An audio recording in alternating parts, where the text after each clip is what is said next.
Hello hi friends, ಹೇಗಿದ್ದೀರಾ? ಚೆನ್ನಾಗಿದ್ದೀರಾ ಅನ್ಕೊತೀನಿ. ನಾನು ಕೂಡ ಚೆನ್ನಾಗಿದ್ದೀನಿ. ಇವತ್ತು ನಾನು ಹೋಗ್ತಾ ಇರೋದು ಶಶಿ ಸೋಪಿನ ಫ್ಯಾಕ್ಟ್ರಿ ಇದೆ ಅಲ್ವಾ, ಅಲ್ಲಿಗೆ ಹೋಗ್ತಾ ಇದ್ದೀನಿ. ಯಾಕಪ್ಪ ಅಲ್ಲಿಗೆ ಹೋಗ್ತಾ ಇದ್ದಾರೆ ಅಂತ ಅನಿಸಿರ್ಬೋದು. ಯಾಕಂದರೆ ನಾನು ಅಂಗಡಿಯಲ್ಲಿ ಸಿಗುವಂಥ ಸೋಪಿನ ಪುಡಿ ಬಳಸಲ್ಲ. ಸೋಪಿನ ಪುಡಿ ನಾನು ಫ್ಯಾಕ್ಟ್ರಿಗೆ ಹೋಗಿ ತೊಗೊಂಬರೋದು. ಇದು ವೇಸ್ಟ್ ಅಂತ ಇರುತ್ತೆ, ಅದು ತೊಗೊಂಬರ್ತೀನಿ. ವೇಸ್ಟ್ ಅಂದರೆ ವೇಸ್ಟ್ ಅಲ್ಲ, ಎಲ್ಲ ಮಿಕ್ಸ್ ಇರುತ್ತೆ. ತುಂಬಾ ಚೆನ್ನಾಗಿರುತ್ತೆ. ಬಟ್ಟೆ ಎಂಥ ಕೊಳೆ ಬಟ್ಟೆ ಇದ್ದರೂ ಕೂಡ ತುಂಬಾ ಕ್ಲೀನ್ ಆಗುತ್ತೆ. ಒಂದು ಸ್ವಲ್ಪ ಹೊತ್ತು ಹಾಕಿ ನೆನೆ ಇಟ್ಬಿಟ್ರೆ ಎಷ್ಟು ಚೆನ್ನಾಗಿರುತ್ತೆ ಅಂದರೆ ಫುಲ್ ನೊರೆ ಬರುತ್ತೆ. ಅಷ್ಟು ಚೆನ್ನಾಗಿರುತ್ತೆ. ನಿಮಗೂ ಬೇಕಂದರೆ ಒಂದು ಸತಿ ಹೋಗಿ ಟ್ರೈ ಮಾಡಿ ನೋಡಿ. ಕೊನೆಯದಾಗಿ ಸೋಪಿನ ಫ್ಯಾಕ್ಟ್ರಿ ಬಂದಿದ್ದಾಯಿತು. ನೋಡಿ ಇಲ್ಲಿ ಎಷ್ಟು ಜನ ಇದ್ದಾರೆ ಅಂದರೆ ತುಂಬಾ ಜನ ಆಯ್ತು. ನಾವು ಹೋಗೋಷ್ಟೊತ್ತಿಗೆ ಅಲ್ಲೇ 2:30 ಆಗಿತ್ತು. ಊಟಕ್ಕೆ ಹೋಗಿದ್ರು. ಅವ್ರು ಬಂದ ನಂತರ ಕದ ತೆಗಿಯೋದೇ ತಡ. ನೋಡಿ ಜನ ಹೆಂಗಿದ್ದಾರೆ ಅಂತ. ತುಂಬಾ ಚೆನ್ನಾಗಿರುತ್ತೆ. ಒಂದು ಸತಿ ನೀವು ಟ್ರೈ ಮಾಡಿ ಹೋಗಿ.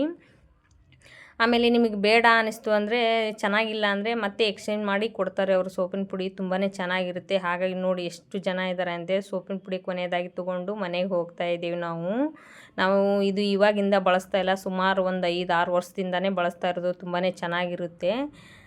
ಇದು ಎಲ್ಲಿ ಬರುತ್ತೆ ಅಂದರೆ ಲೋಕಿಕೆರೆ ರೋಡಾಗಿ ಬರುತ್ತೆ ಇದು. ನಾನು ನನ್ನ ತಮ್ಮ ಸೇರಿ ಹೋಗಿದ್ವಿ.